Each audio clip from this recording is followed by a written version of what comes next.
Un saludo muy cordial a todos mis amigos, que la gracia y la paz moren en cada corazón. Gracias al Señor estamos muy contentos porque nos permite día a día volver con un nuevo episodio de la palabra del Señor aquí a través de este canal de Oasis. Queremos pedirle al Señor que por favor nos dirija para poder continuar en el desarrollo de estas lecciones que han sido de gran esperanza, de gran ayuda espiritual. Ayuda desde el santuario. Y bienvenido a esta lección. Hoy tenemos la lección ya número 26. El título es Tenemos un defensor. Así es, amigo.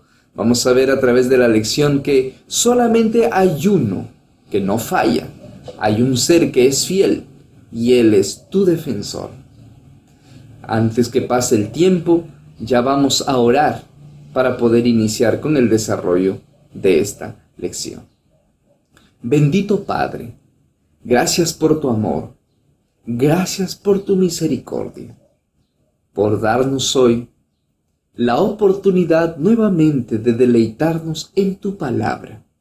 Por favor, bendice tu libro santo, bendice cada palabra que está escrita en él.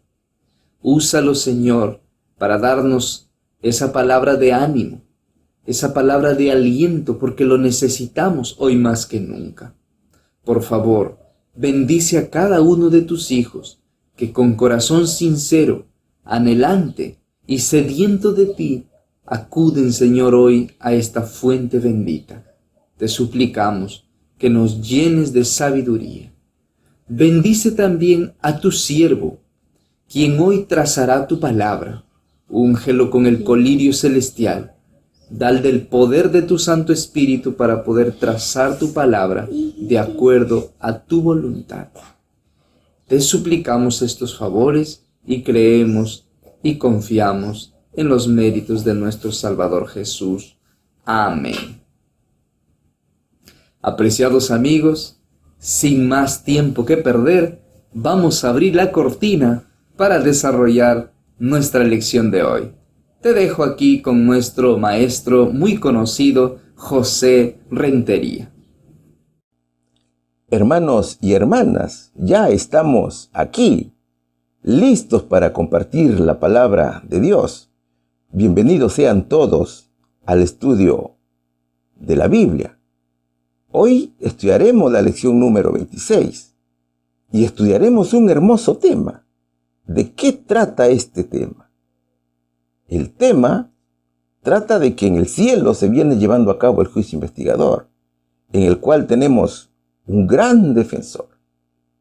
Este juicio se realiza en el lugar santísimo del santuario celestial y es en presencia de Dios Padre. Allí se revisa caso por caso. ¿Sabes para qué?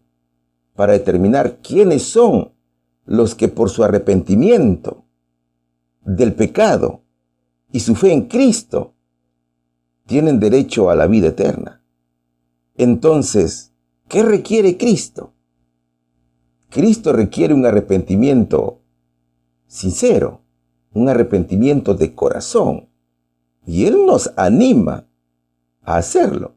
El Señor Jesucristo nos está animando cada día a que nosotros le contemos todo. Jamás pienses que porque estás sirviendo al Señor ya no vas a pecar. Eso no es así. Todos nosotros llevamos en nuestro ADN la inclinación al pecado. Y Pablo nos dice en 1 de Juan capítulo 2 versículo 1, hijitos míos, estas cosas os escribo para que no pequéis. Y si alguno hubiere pecado, abogado tenemos para con el Padre, a Jesucristo el justo.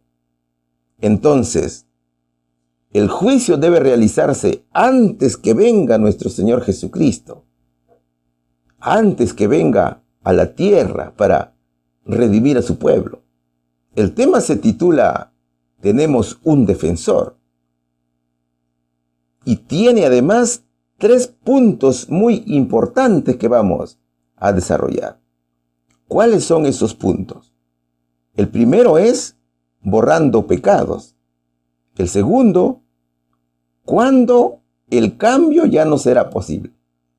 Y el punto número 3 dice, ¿qué hacer mientras hay tiempo? Así que sentámonos cómodos, mis queridos hermanos, con lápiz en mano, con la libreta de apuntes, porque nosotros aquí estamos listos para comenzar. El primer punto que vamos a desarrollar dice, borrando pecados. En el santuario terrenal, ¿qué sucedió en el día de la expiación a los que se humillaron y arrepintieron de sus pecados? ¿Qué podían esperar aquellos que no se arrepintieron de sus pecados? Vamos a estudiar el libro de los Levíticos, capítulo 16, versículos 29 y 30, última parte, y también el capítulo 23, versículo 29. Y esto tendréis por estatuto perpetuo.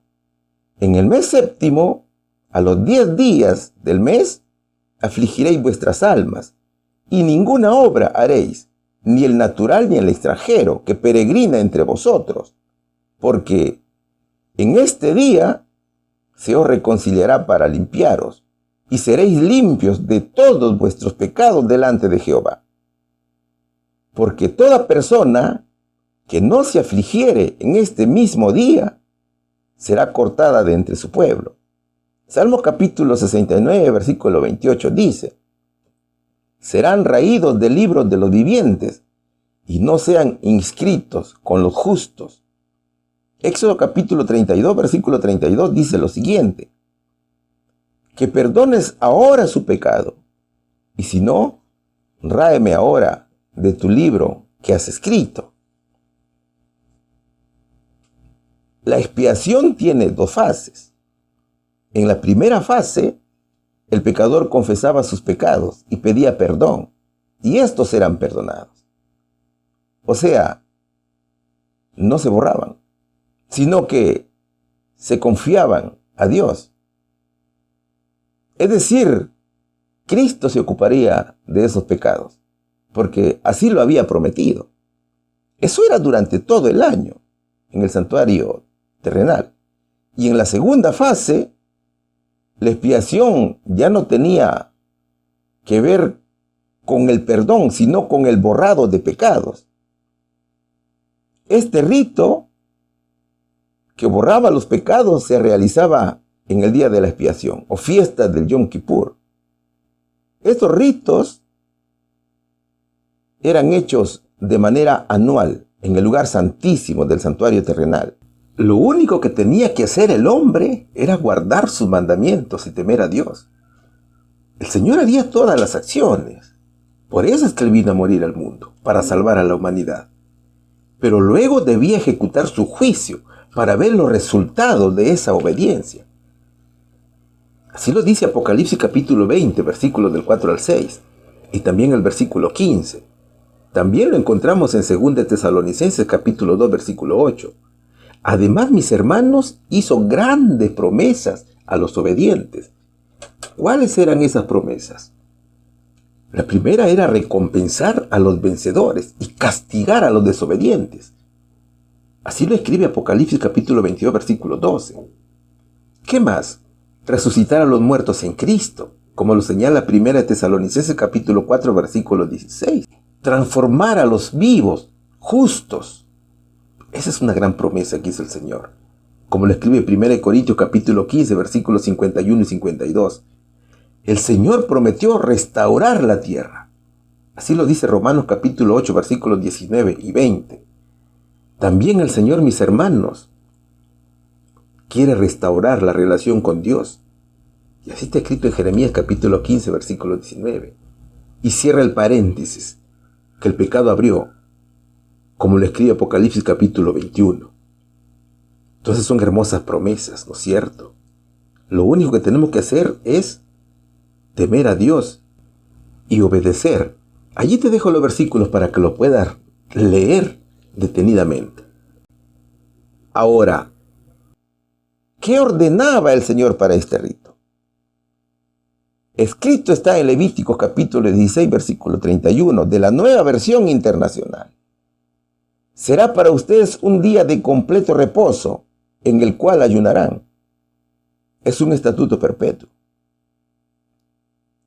Es también llamado sábado de sábados, un día completo de descanso y ayuno. Es un día que requiere el cese de todo trabajo,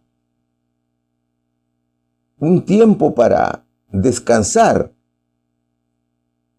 así como Dios mandaba, como creador y redentor.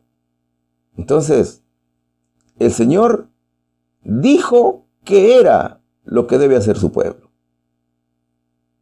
Y también el Señor dijo, como creador y redentor, qué es lo que haría por nosotros.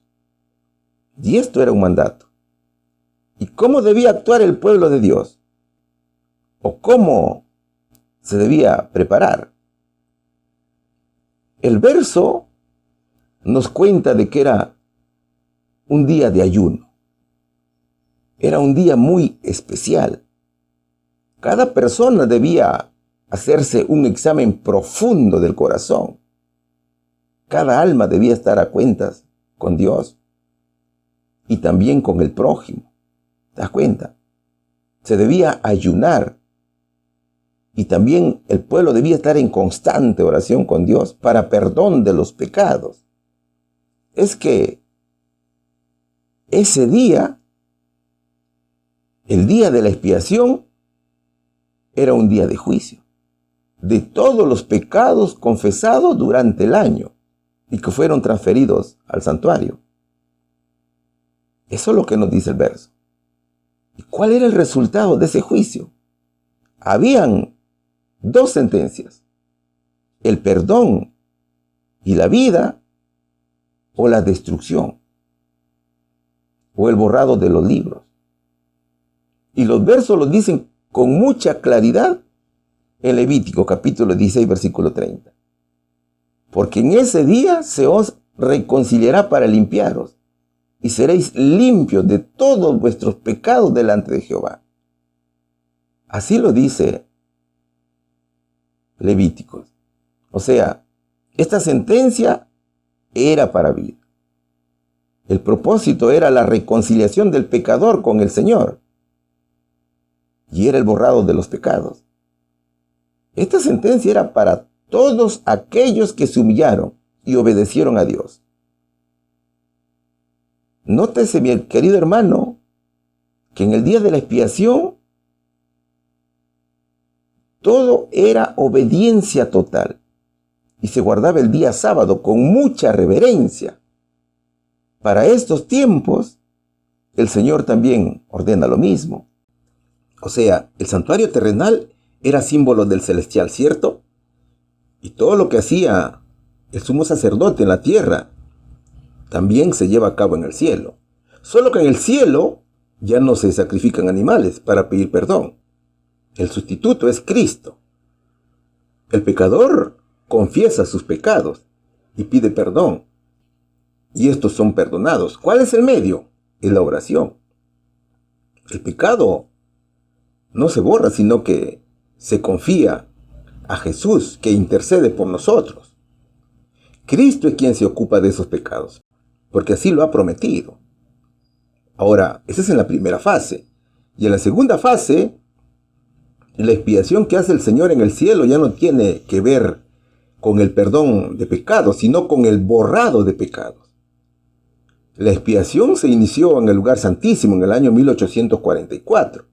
Y el sumo sacerdote es nuestro Señor Jesucristo. Cristo quiere que cada uno de nosotros nos examinemos profundamente. El Señor quiere que abandonemos las malas sospechas y las habladurías. El Señor quiere que no juzguemos al prójimo con comentarios hirientes, sino que pensemos en la obra de la purificación del santuario. Dios Padre y Jesús están haciendo esta purificación. ¿Te das cuenta? Es el momento en que debemos estar en plena obediencia al Creador. En guardar el sábado, como ya te lo dije.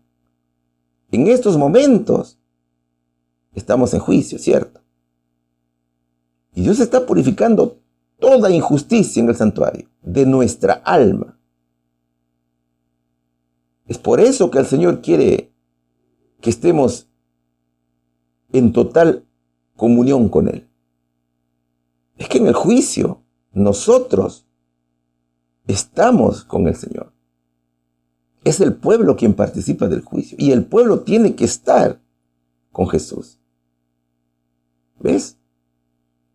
Recordemos que cada uno de nosotros es templo de Dios. Y ese es el templo que tiene que ser purificado. Por lo tanto, mi querido hermano, Dios quiere que estemos con Él en oración y ruego para que nuestros nombres puedan ser escritos o no sean borrados del libro de la vida del Cordero y para que nuestros pecados sean borrados. Cuando lleguen los tiempos de refrigerio de la presencia del Señor. Ahora, ¿cuál es la otra sentencia? Habíamos dicho que habían dos. La primera era la vida y la segunda era la muerte o la destrucción. ¿Qué sucede si el pueblo desobedecía el mandato de Dios? Ese desacato a la orden de Dios tenía sus consecuencias y daba lugar a la segunda sentencia. Y así lo dice Levítico capítulo 23, versículo 29. Porque toda persona que no se afligiere en ese mismo día será cortada de entre su pueblo. Dios destruye al desobediente. En este juicio, que es también juicio de investigación, Dios no aceptará el desacato a sus órdenes. Todo aquel que fue puesto en la balanza y ha sido hallado falto, será destruido. Y era borrado del pueblo. Eso era lo que sucedía, ¿ves? En conclusión, es lo mismo de lo que sucederá con la decisión que Dios tomará sobre los impíos al finalizar el juicio investigador. Entonces se cumplirá lo que Salmos capítulo 69, versículo 28 dice: serán raídos del libro de los vivientes y no serán inscritos con los justos. Cada alma decidirá su propio destino, mi querido hermano. Si obedece, será coronado para vida eterna. Y si no obedece, será destruido y arrojado al lago de fuego, junto con Satanás y sus demonios. ¿Te das cuenta? O sea, lo que Cristo hace en el lugar santísimo del cielo, no lo podía hacer el sumo sacerdote terrenal.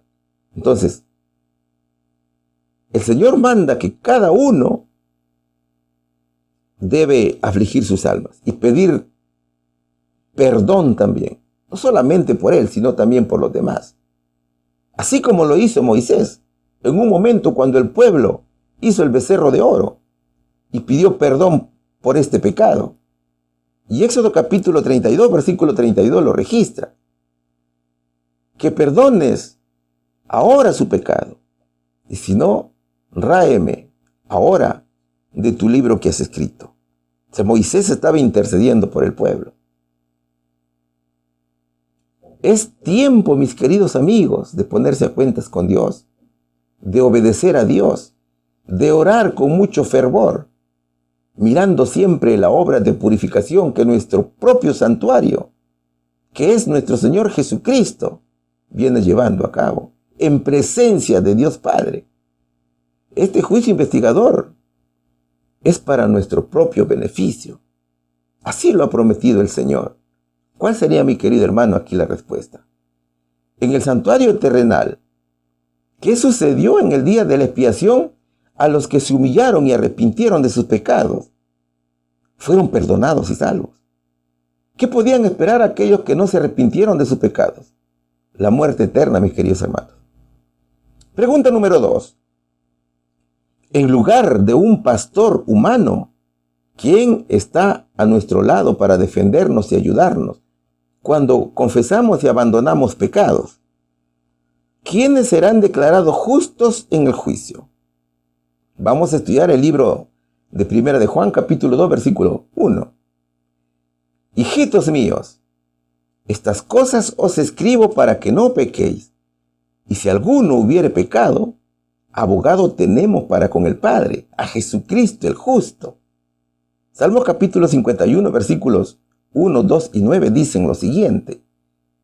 Ten piedad de mí, oh Dios, conforme a tu misericordia, conforme a la multitud de tus piedades, borra mis rebeliones. Lávame más y más de mi maldad y límpiame de mi pecado.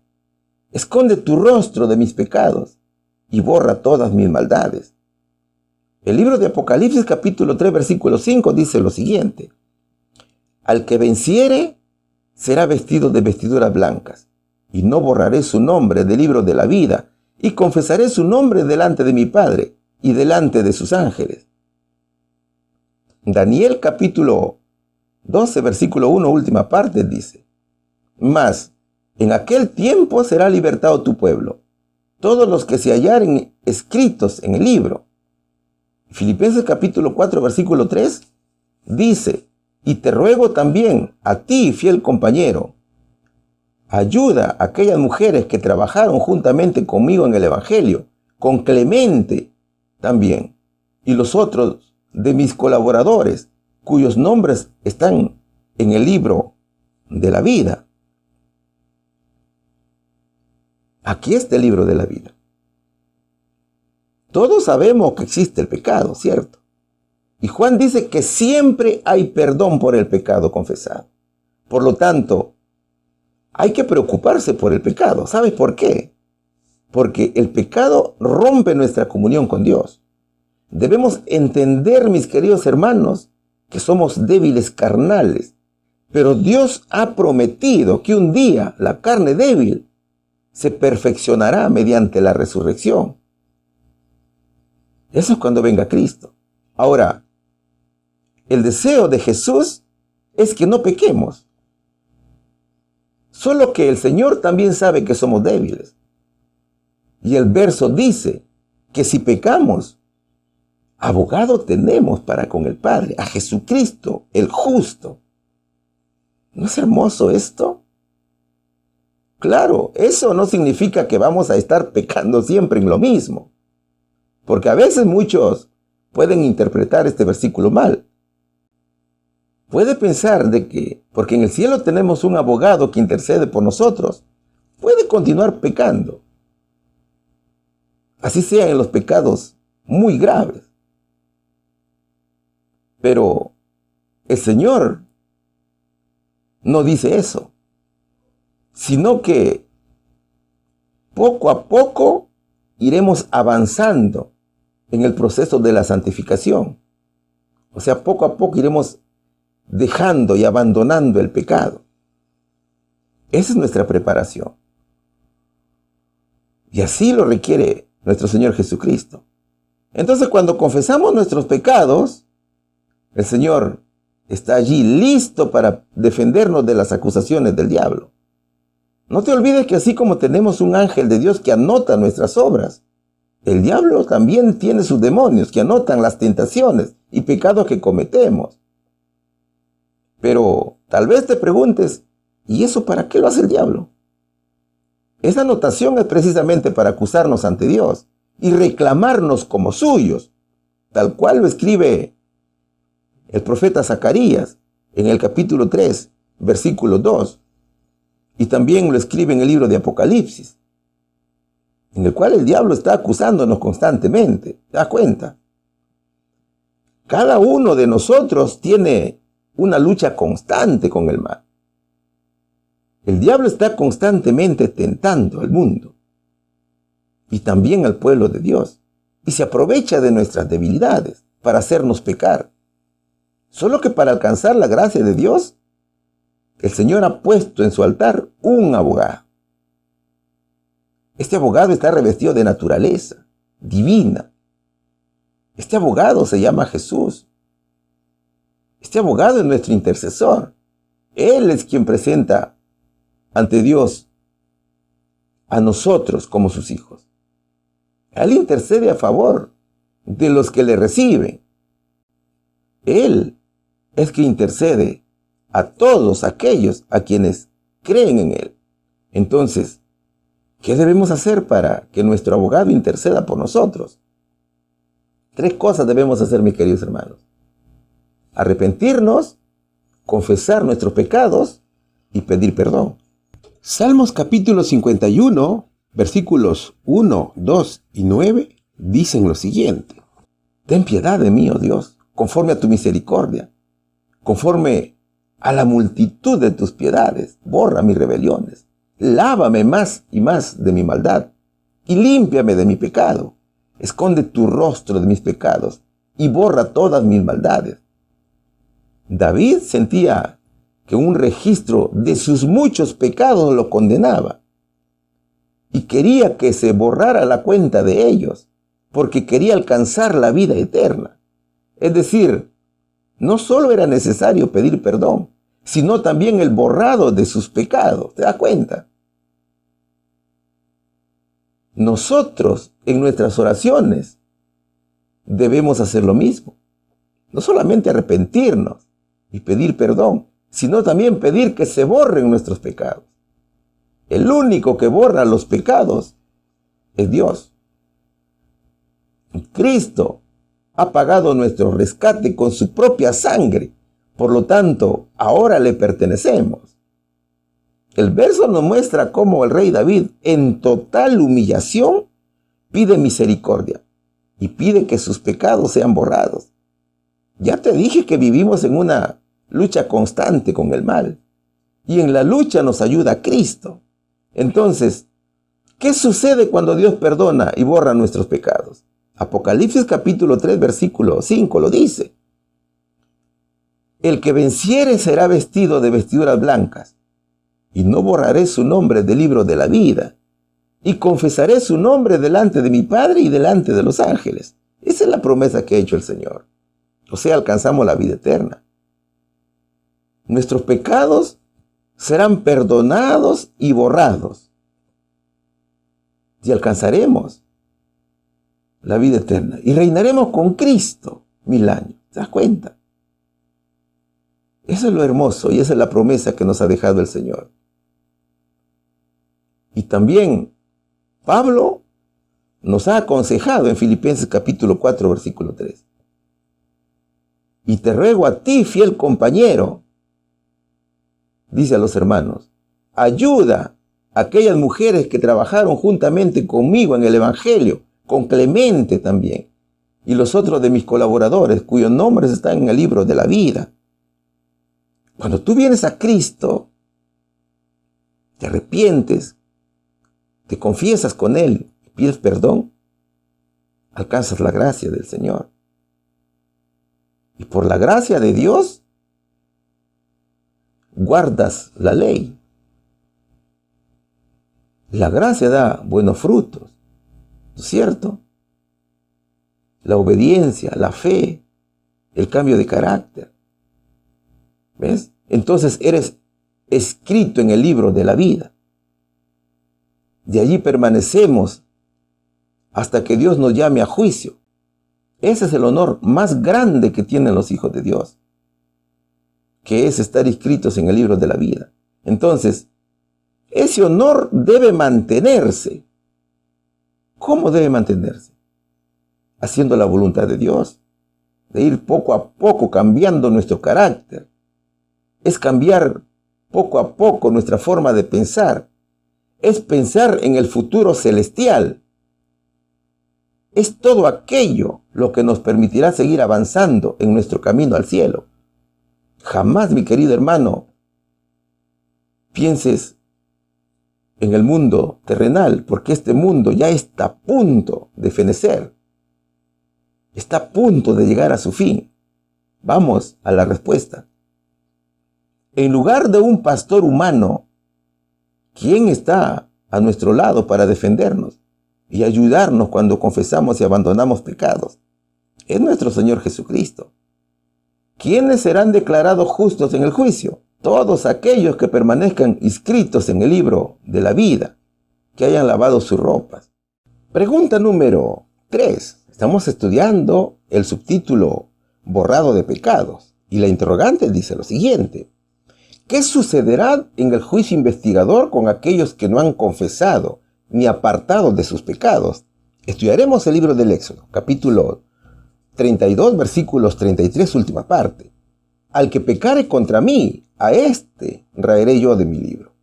Deuteronomio capítulo 29, versículo 20 dice: Jehová no querrá perdonarle, antes humeará luego el furor de Jehová y su celo sobre el tal hombre, y se asentará sobre él toda maldición, escrita en este libro, y Jehová raerá su nombre de debajo del cielo. Hemos visto que existen dos tipos de sentencias, ¿cierto? Uno que premia la obediencia y por la gracia de Dios alcanza la vida eterna. Y la otra que castiga la desobediencia con la muerte eterna. Claro, todo es previo juicio investigador. Es el momento en que Dios se ocupa personalmente del pecado para eliminarlo. Esa investigación es personal, tal cual lo dice Dios a Moisés en el libro del Éxodo capítulo 32 y 33. Leamos el verso en la Nueva Versión Internacional de la Biblia. El Señor le respondió a Moisés: solo borraré de mi libro a quien haya pecado contra mí. El juicio que se está llevando en el cielo es individual. Cada uno responderá por sus actos. La obra del juicio es antes que venga Cristo para redimir a su pueblo. Y comenzó en el año 1844, mis queridos hermanos.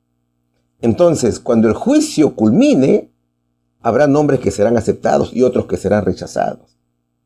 Y en el caso que haya alguien que en el libro registren pecados no confesados ni arrepentidos y no hayan sido perdonados, sus nombres serán borrados del libro de la vida.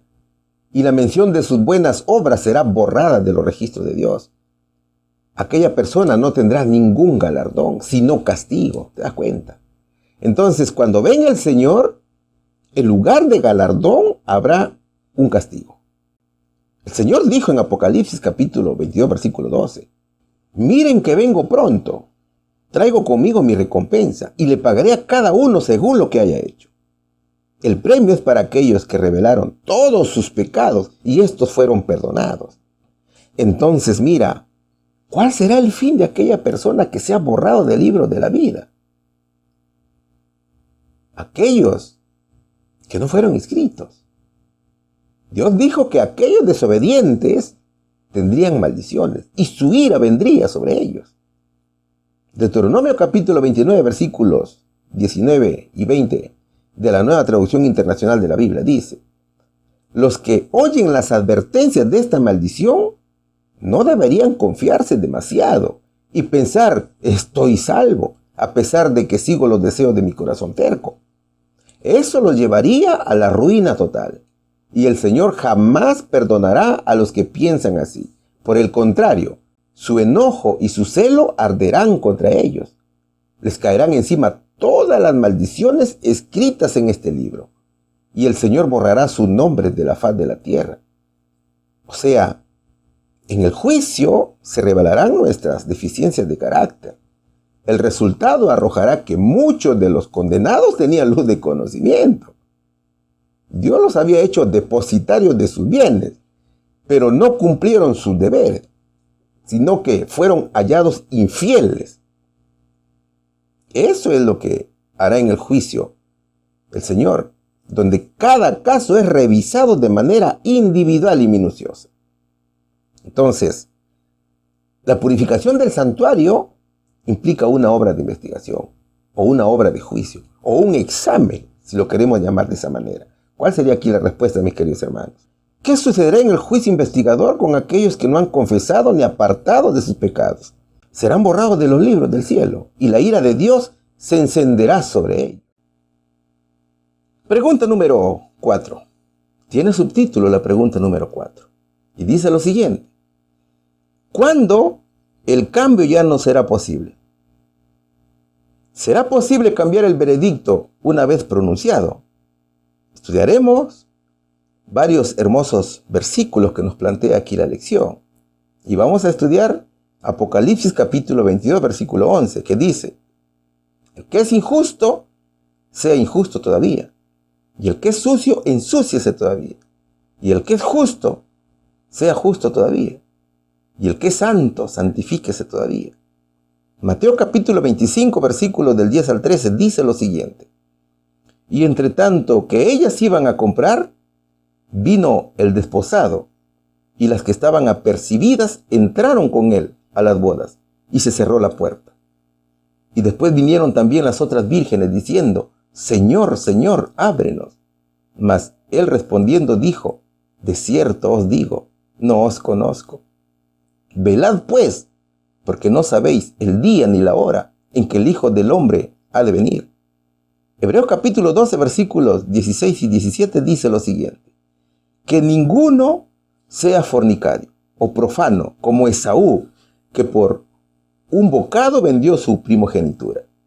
Porque ya sabéis que aún después, deseando heredar la bendición, fue rechazado y no halló lugar de arrepentimiento, aunque la procuró con lágrimas.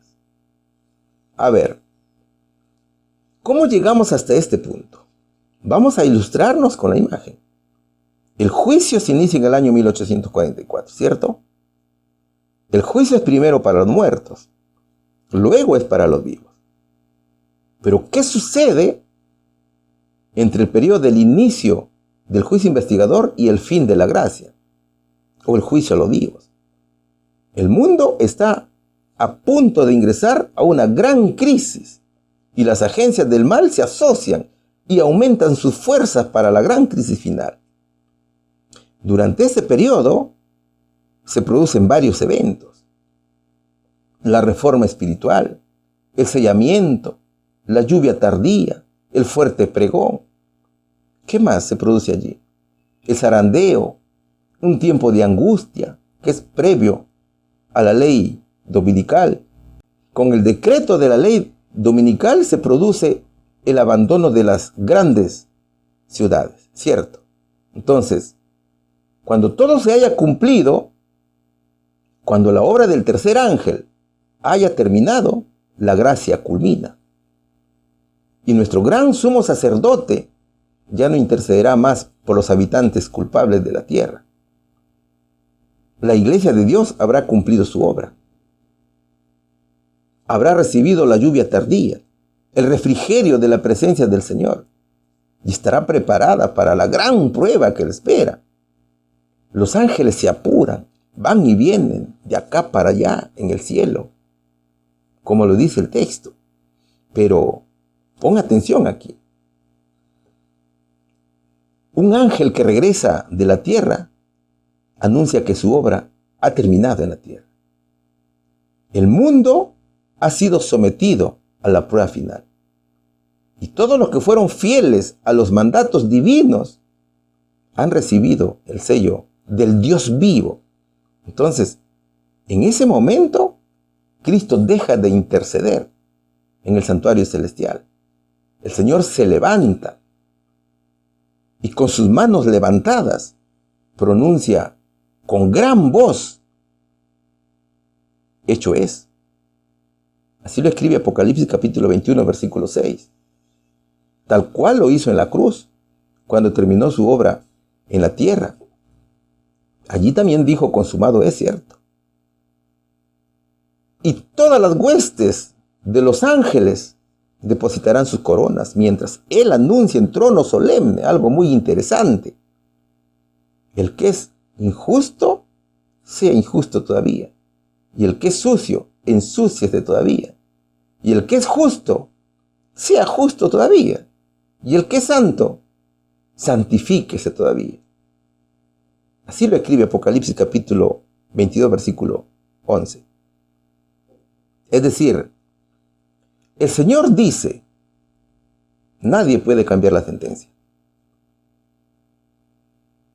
El juicio termina antes que se inicien las 7 plagas postreras. Es como cuando Noé entró al arca y estuvo 7 días. Y la gente no se daba cuenta que ya había sido juzgado.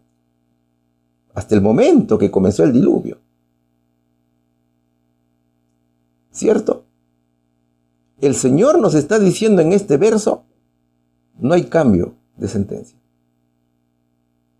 Tú ya decidiste entre la vida eterna y la muerte eterna.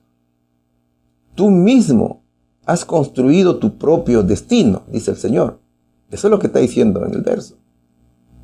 Si decidiste ser injusto, sigue siendo injusto hasta el día que yo vaya. Si eres justo, practica la justicia todavía hasta que yo vaya por ti. El que es sucio, ensucias todavía. Si decidiste el pecado, sigue pecando. ¿Ves? Y el que es santo, santifíquese todavía. Así lo escribe Apocalipsis capítulo 22, versículo 11. Ahora, ¿qué sucede después del fin de la gracia? Después del fin de la gracia, los ángeles sueltan los vientos. ¿Qué más sucede? Se produce un tiempo de gran angustia, o la angustia de Jacob. Se dicta el decreto de muerte a la iglesia de Dios, que no acepte el día domingo como día de reposo. O sea, los perseguidores piensan que las plagas son por causa de los desobedientes sellados, y comienza la gran persecución. Toda persona que es sellada pierde sus derechos en la tierra. Para ellos ya no hay ley en la tierra. Entonces, ¿qué hacen los hijos de Dios? Huyen a los montes y a las montañas. Solo que para ellos hay una gran noticia. Los perseguidos no morirán. Porque los ángeles se humanizarán y los protegerán hasta que venga Jesús y les dé su galardón. Este evento final también lo dijo nuestro Señor Jesucristo en el libro de Mateo capítulo 25, versículo del 10 al 13. En la parábola de las 10 vírgenes. Y entre tanto que ellas iban a comprar, vino el desposado. Y las que estaban apercibidas entraron con él a las bodas. Y se cerró la puerta. Y después vinieron también las otras vírgenes diciendo, Señor, Señor, ábrenos. Mas él respondió, dijo, de cierto os digo, no os conozco, velad, pues, porque no sabéis el día ni la hora en que el Hijo del Hombre ha de venir. Esa es una gran advertencia del examen que pasamos en el juicio de Dios. Y la ilustración nos muestra las dos condenas, la vida eterna y la muerte eterna. Es que el Señor nunca hace nada sin antes lo comunique a sus hijos. Y eso es lo que hizo Jesús. Cristo advertía y llama a prepararse para lo que viene en la gran prueba. Entonces primero Dios advierte para que nos preparemos. Y aquí he de preguntarnos, ¿cómo está nuestra preparación para las cosas que vienen? La parábola de las 10 vírgenes nos ilustra muy bien. Las insensatas toman sus lámparas, pero no tienen aceite.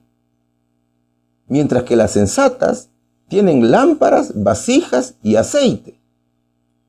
O sea, se habían preparado para el evento. La novia y la iglesia, ¿cierto?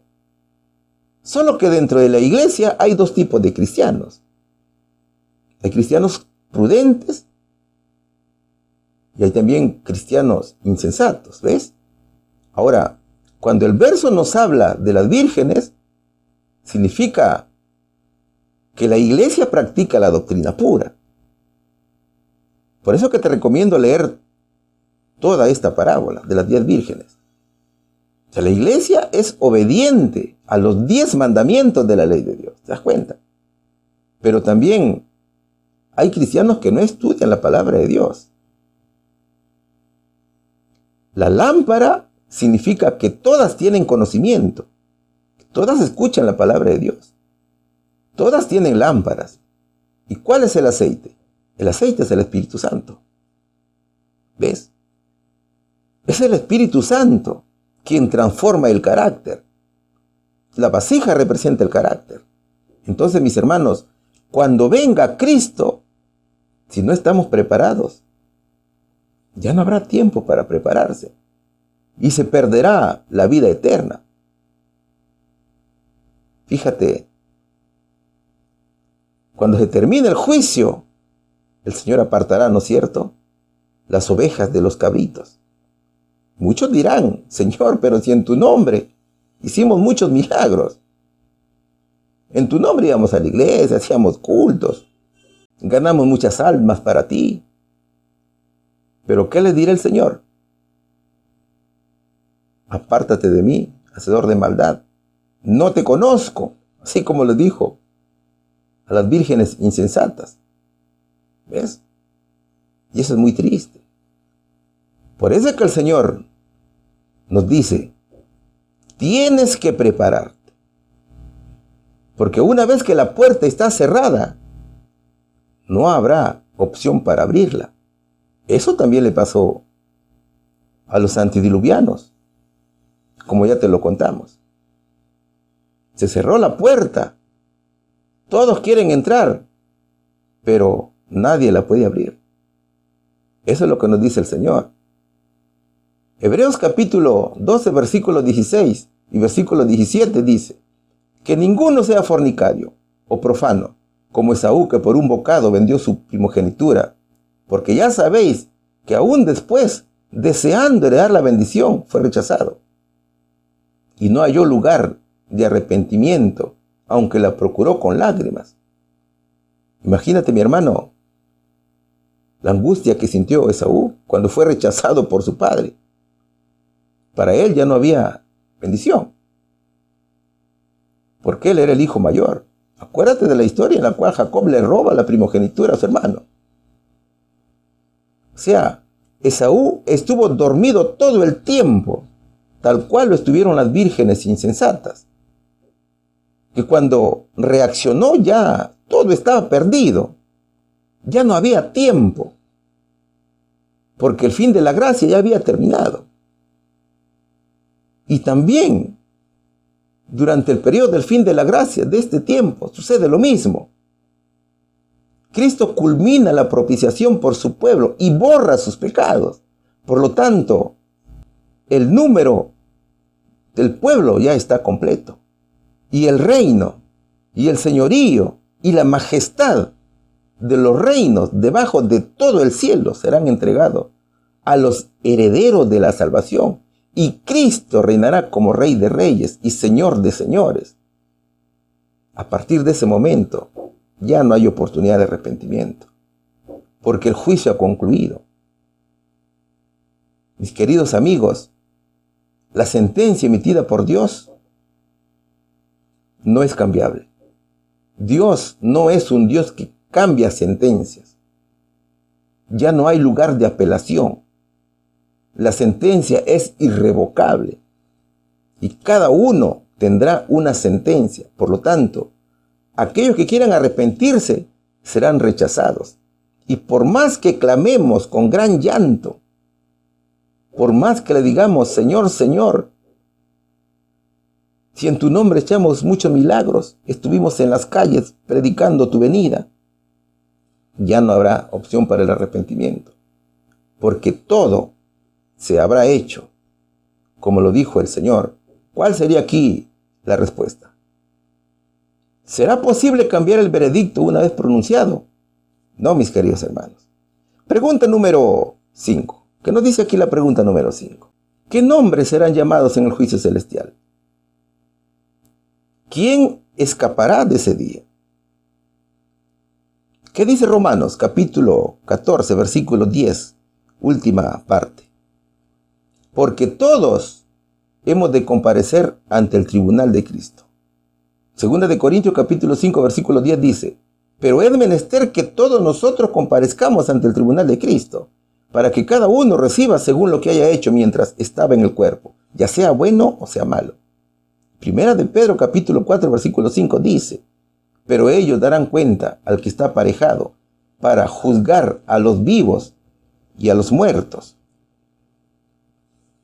El primer verso presenta 3 elementos: un llamado, un tribunal y un juez.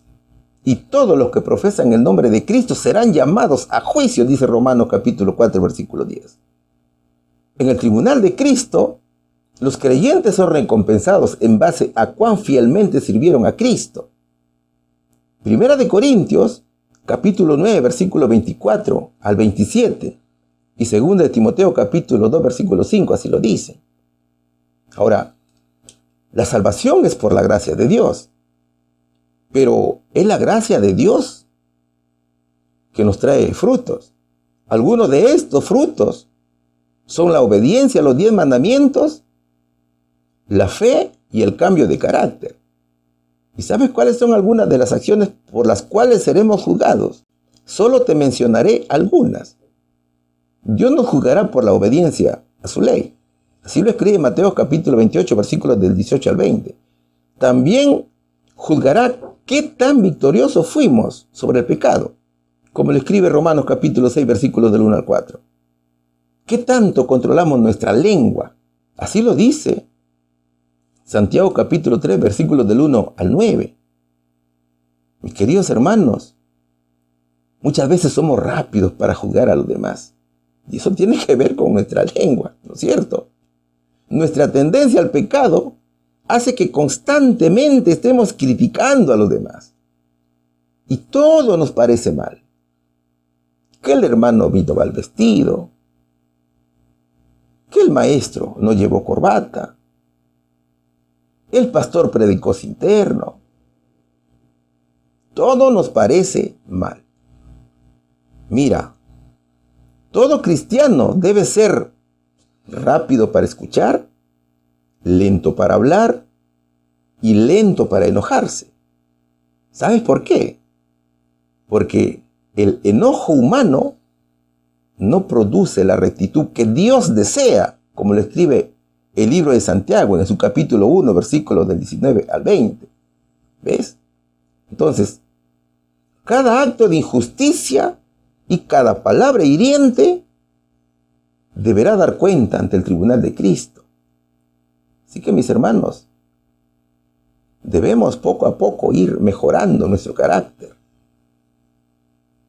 Será muy desagradable cuando aquellas palabras hirientes se vean en el juicio. El juicio es muy minucioso, mis queridos hermanos. Y toda acción será traída a juicio y quedará manifiesto el espíritu que la impulsó. Ahora, segunda de Corintios, capítulo 5, versículo 10 dice, porque es menester que todos nosotros comparezcamos ante el tribunal de Cristo, para que cada uno reciba según lo que haya hecho mientras estaba en el cuerpo, ya sea bueno o sea malo. El verso, además de mostrarnos el llamado a asistir al juicio, además de presentarnos el tribunal y juez, da a conocer que existen dos tipos de actos y los divide a todos en dos categorías. Por un lado tenemos aquellas personas que han hecho lo bueno, o los que anduvieron en la luz de Cristo, en obediencia plena, de acuerdo a sus mandatos, o los que están limpios, si queremos entenderlo mejor. Y por el otro lado están todas aquellas personas que han hecho lo malo, o sea, los que han andado en tinieblas, o los que han estado en desobediencia. Pablo dice que todos los cristianos seremos juzgados con respecto a las obras que hayamos llevado a cabo en esta vida. Seremos juzgados por la forma en que hayamos vivido la vida, esa vida cristiana, en favor de los demás. Y cuando estemos ante su presencia, habremos terminado con la labor en este cuerpo físico. En conclusión, el juicio es sobre nuestros actos que hicimos mientras estemos vivos. Todos sabemos que el muerto ya no peca, ¿no es cierto? Entonces Dios juzga los actos del cuerpo viviente o del alma. Y una vez más, Pablo destruye aquí el tema de la inmortalidad del alma. La inmortalidad del alma dice que después de la muerte vamos al purgatorio, ¿no es cierto? Eso es lo que predica el cuerno pequeño y también otras iglesias que salieron del cuerno pequeño.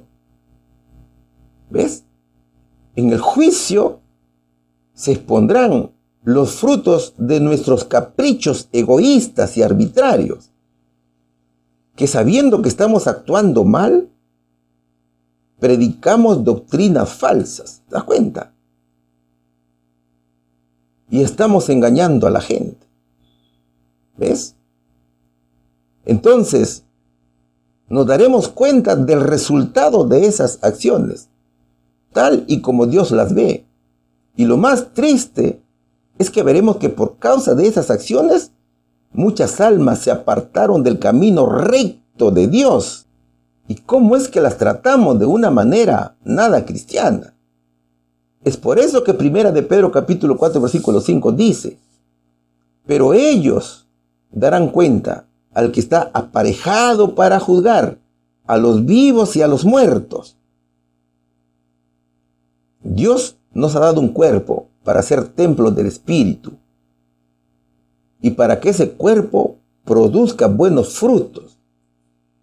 Pero ese cuerpo tiene un tiempo de gracia.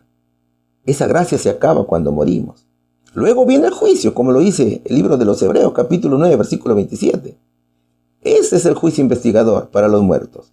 Y el mismo que se está llevando a cabo en el cielo desde 1844, ¿verdad? Así que estamos viviendo, nosotros los vivos, en el gran día de la expiación.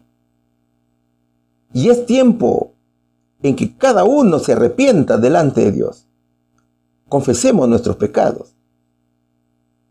Y mediante la fe viviente, confiemos en los méritos de un Salvador crucificado y viviente, que es Cristo Jesús.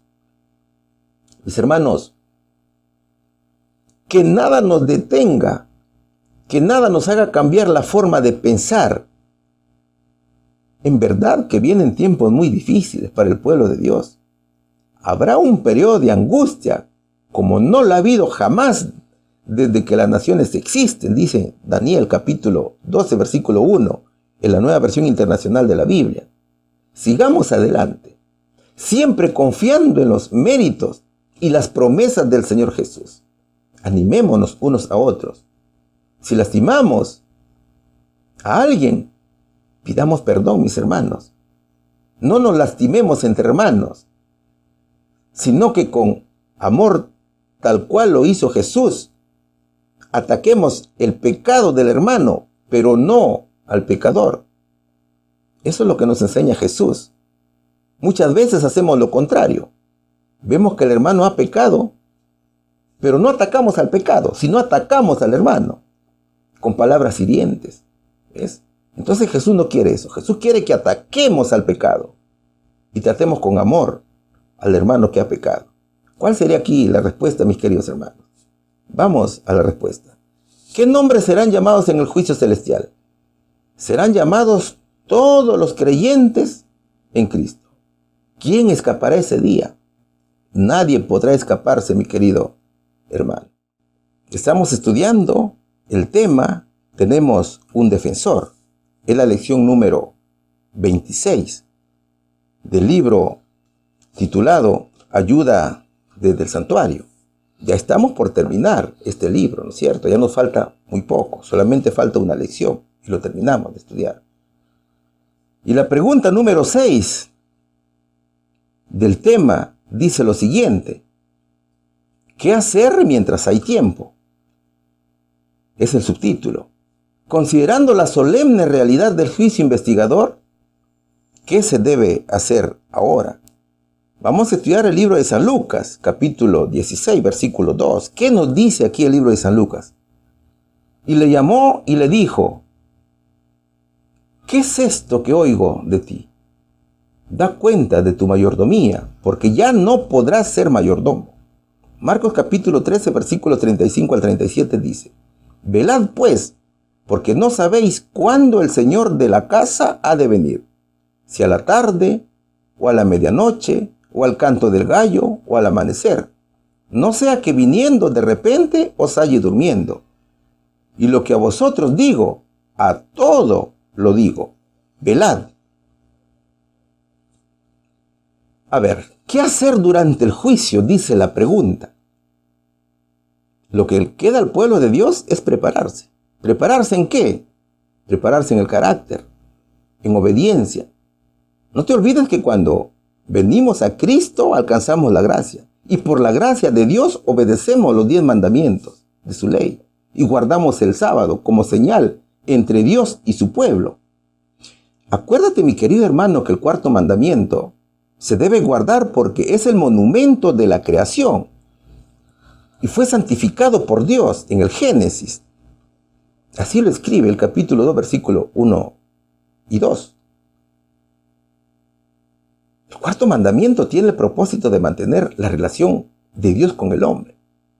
No te olvides que el sábado fue hecho por causa del hombre. Así lo escribe Marcos capítulo 2, versículos 27 y 28. Y no fue por causa del judío, como muchos afirman. Entonces, en estos tiempos finales, el mensaje angelical dice: obedece los 10 mandamientos que Dios entregó al mundo en el Sinaí. Entonces, como hijos de Dios, partamos por obedecer la ley de Dios. ¿Qué más debemos hacer? Lucas capítulo 16, versículo 2, dice: y le llamó y le dijo: ¿qué es esto que oigo de ti? Da cuenta de tu mayordomía, porque ya no podrás ser mayordomo. Cada uno rendirá cuentas a Dios de nuestra mayordomía, o sea, de nuestros cargos que hemos tenido en la tierra. Respecto a nuestro tiempo, respecto a nuestros talentos, a nuestros bienes, a las influencias que hemos tenido. Esos talentos deben ser bien usados en favor de la obra de Dios. Es que todo tiene un fin. El fin es Cristo, ¿no es cierto? Muchos son grandes conocedores de la palabra de Dios, pero no lo comparten. Otros tenemos temor de compartirlo en las redes sociales, porque les preocupa el qué dirán. ¿Qué dirá la gente? ¿Me va a criticar? Eso pensamos. ¿Ves? O sea, cuidan su reputación humana. Esa reputación que es mortal. Para que la gente lo reconozca como tal. Uy, el hermano es un sabio, nunca se equivoca. Eso le gusta a la gente. Sin embargo, no nos preocupamos por la salvación de las almas. No nos preocupamos porque debemos ayudar en la preparación de los hermanos. ¿Te das cuenta? Y así sucesivamente. La preparación consiste entonces en utilizar muy bien los recursos de la iglesia en la difusión del evangelio, en predicar el mensaje de los 3 ángeles, el juicio y la venida de Jesús. ¿Cómo hacerlo? La iglesia, mis queridos hermanos, debe distribuir materiales didácticos de ilustración a los hermanos, haciendo la obra misionera para ganar almas para Cristo, predicando la verdad absoluta, castigando y reprendiendo el relativismo cristiano que está ahora de moda. En estos últimos tiempos es en donde los pastores, maestros, obreros, laicos, ancianos, colportores, todos y todas debemos utilizar los medios tecnológicos como proyectores y computadoras portátiles para educar al pueblo y prepararlo para la venida de Cristo, tal cual algunas iglesias ya lo vienen haciendo, ¿cierto?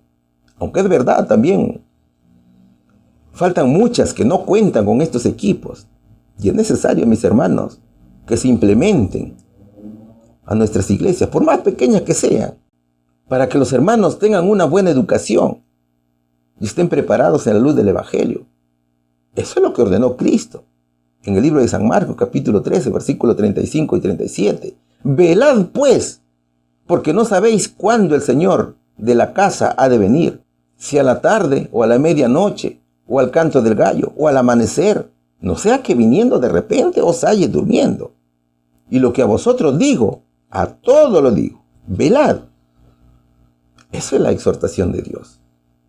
El mismo Señor nos dijo, prepárate, no duermas, tienes que estar atento, tienes que ayudar a los hermanos. Eso lo ordenó el mismo Cristo. El Señor dice que el día y la hora nadie lo sabe, sino Dios, ¿verdad? Dios pide estricta preparación. No solamente nosotros que somos maestros, sino también su pueblo, nuestros hermanos. Acuérdate que en el servicio simbólico, cuando la obra de expiación era realizada por el sumo sacerdote en el lugar santísimo del santuario terrenal, se demandaba que el pueblo afligiera su alma delante del Señor y confesara sus pecados para que pudieran ser expiados y borrados. Era un día de ayuno, como lo escribe el libro de Levítico capítulo 23, versículo 32, en la Nueva Versión Internacional de la Biblia. ¿Y qué es lo que hacían los sacerdotes? Los sacerdotes instruían al pueblo, educaban al pueblo, lo educaban en la obediencia a los 10 mandamientos de la ley de Dios. Lo preparaban para que estuvieran listos para cuando llegara el juicio. ¿No es cierto? Eso era lo que pasaba allí. Entonces el pueblo de Dios debe estar preparado. Muchos creyentes aún están dormidos. Algunos están cansados, otros están desanimados, otros adormecidos, mientras que otros siguen dando pie al pecado. Siguen por ahí escuchando la música del mundo, siguen yéndose a practicar cosas del mundo. ¿Ves? O sea, no hay una preparación. Y si lo hacemos una preparación a medias. El pueblo de Dios debe de cambiar. El pueblo de Dios tiene que hacer una reforma total de su vida. No te olvides que dentro de poco nos enfrentaremos a la más dura de las pruebas de fidelidad a Dios. Y al juicio tenemos que ir preparados. A esa dura prueba tenemos que ir muy bien preparados, mis queridos hermanos. El juicio es un examen en el cual se revisa minuciosamente todo. La venida de Cristo es repentina y pública, donde todo ojo le verá.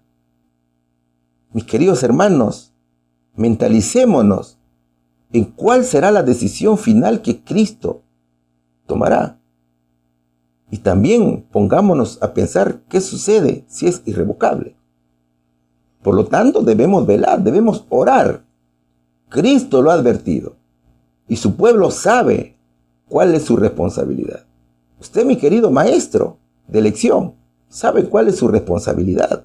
Utilice todas las herramientas que el Señor nos ha mostrado para poder hacer entender la palabra de Dios.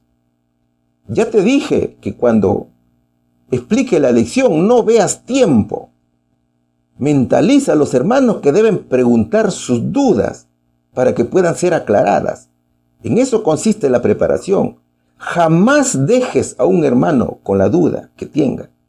Mi querido maestro, esa es una de las grandes funciones y responsabilidades que el Señor te ha dado. Usted, mi querido director de iglesia, haga lo posible con ayuda de los hermanos, haciendo actividades, y compre un proyector si todavía no lo tiene. Y también compre una computadora en el caso que todavía no lo tenga. Hermanos, el momento final es preocupante. Por lo menos para mí es muy preocupante.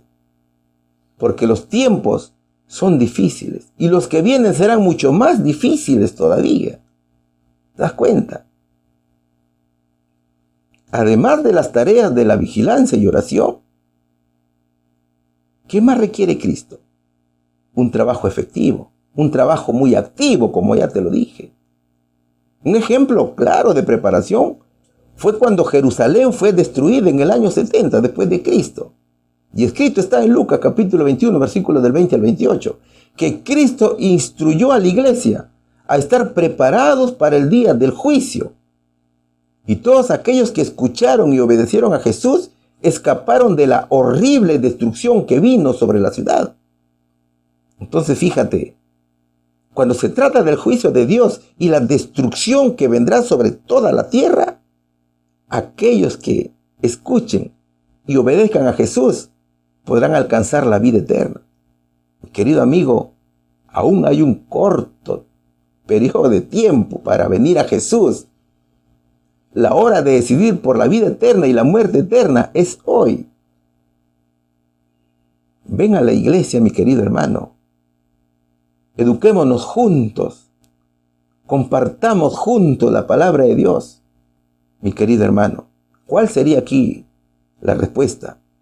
Considerando la solemne realidad del juicio investigador, ¿qué se debe hacer ahora? Prepararse y estar listos para cuando llegue la hora del juicio. Pregunta número 7. Hemos llegado al final de la lección, que es muy hermosa, muy ilustrativa, ¿no es cierto? Y nos hace pensar en mucho en lo que nosotros debemos hacer. Por eso es que el subtítulo dice, ¿qué hacer mientras hay tiempo?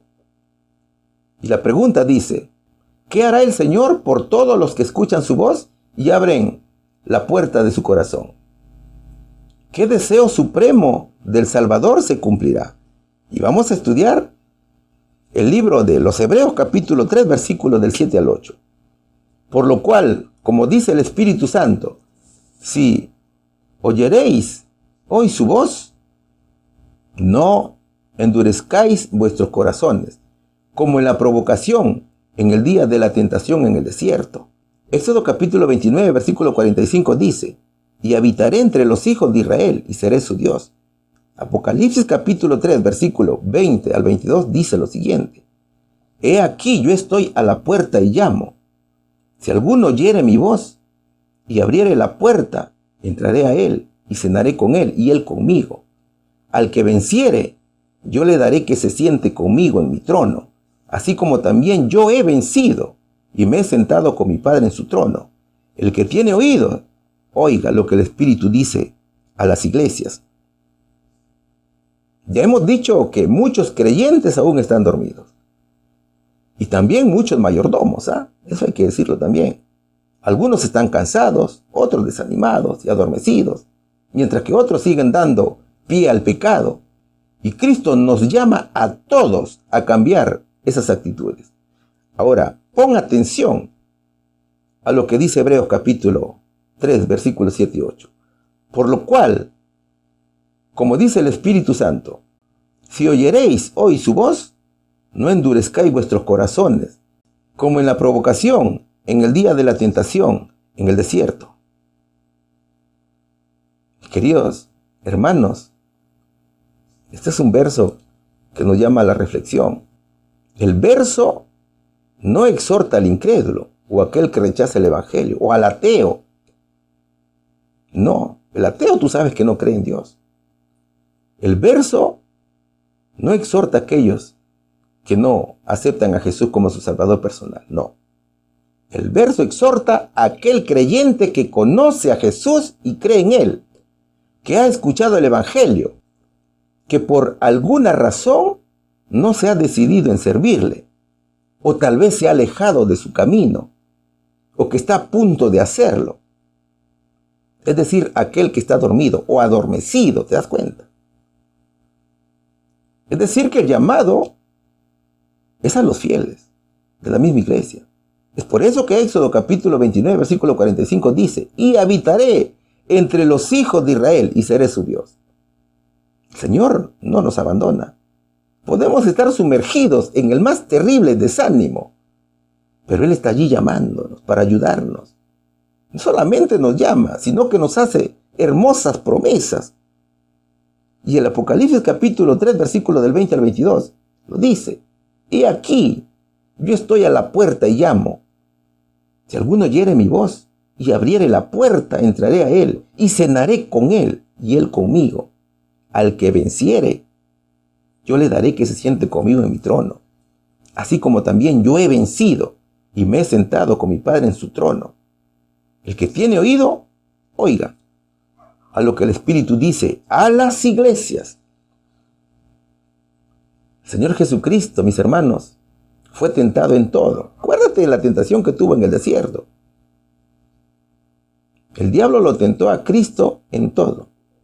Y el diablo se aprovechaba de su condición física del Señor Jesucristo, que había ayunado 40 días y 40 noches, ¿cierto? Pero el Señor fue firme en su decisión.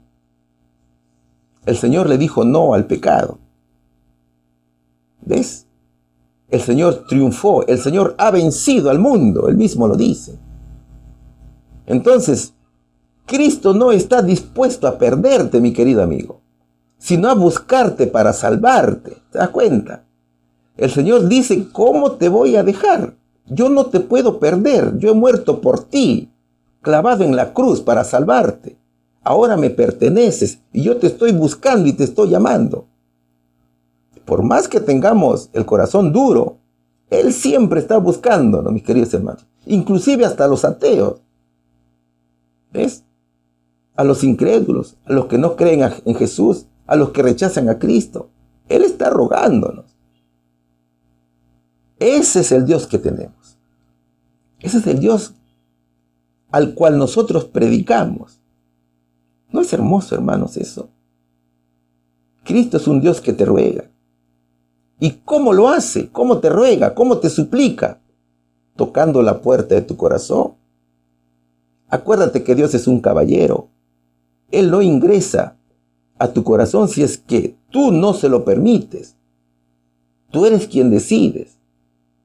Pero el Señor está ahí insistiendo, tocando tu corazón. Es decir, que Cristo te pide permiso para que lo dejes entrar. ¿Qué te promete Dios? El Señor te dice, quiero cenar contigo. ¿Por qué quieres cenar contigo? Porque quiere ayudarte, Él quiere salvarte. ¿Qué más promete? Sentarse en su trono con Él. Esa es una gran promesa. Siempre y cuando seas vencedor. Así como Él ha vencido, dice el verso 22 de Apocalipsis 3, que dice, el que tiene oído, oiga lo que el Espíritu dice a las iglesias. Cristo ha vencido. Y Él nos está llamando porque quiere que vivamos con Él. Él quiere que estemos sentados en su trono y reinemos con Él.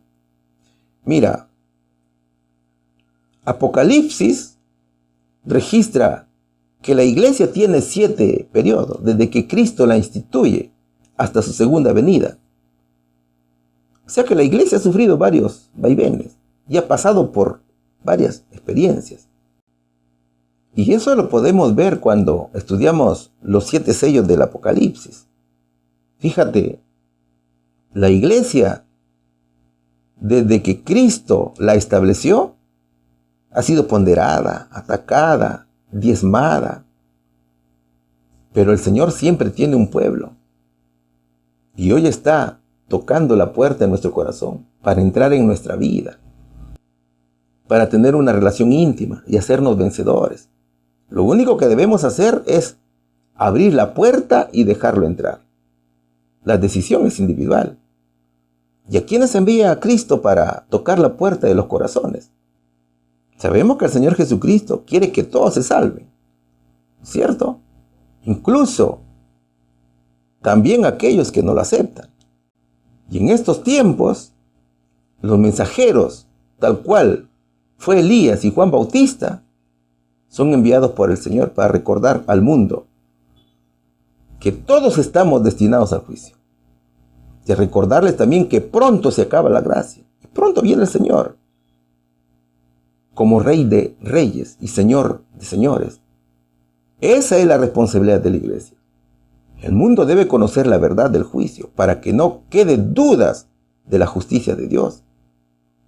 Así que mis hermanos obreros, mis hermanos colportores, todos debemos trabajar para atraer las almas al pueblo de Dios. ¿Cuál sería aquí la respuesta? ¿Qué hará el Señor por todos los que escuchan su voz y abren las puertas de su corazón? El Señor tocará las puertas porque Él quiere morar en tu corazón. ¿Qué deseo supremo del Salvador se cumplirá? Aquel que abra la puerta será vencedor y reinará con Jesús, mis queridos hermanos. A ver, ¿cómo resumimos esta lección, mis queridos hermanos? Hemos estudiado 3 hermosos puntos.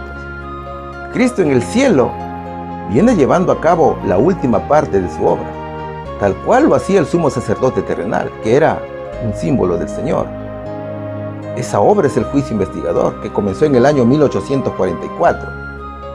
En este juicio, cada caso es revisado de manera muy minuciosa.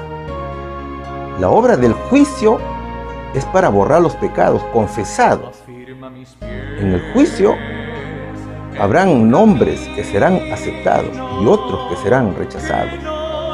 Y en caso que alguien tenga en los libros de memoria pecados de los cuales no se arrepintieron, que no hayan sido perdonados, su nombre será borrado del libro de la vida. Y la mención de sus buenas obras será borrado de los registros de Dios. El juicio tiene un fin. El fin será cuando el Señor diga, hecho es. En ese momento, todos seremos sentenciados. Unos para vida eterna y otros para muerte eterna. Esa es la sentencia, que es irrevocable. Por lo tanto, el cambio de esa sentencia que es irrevocable ya no será posible.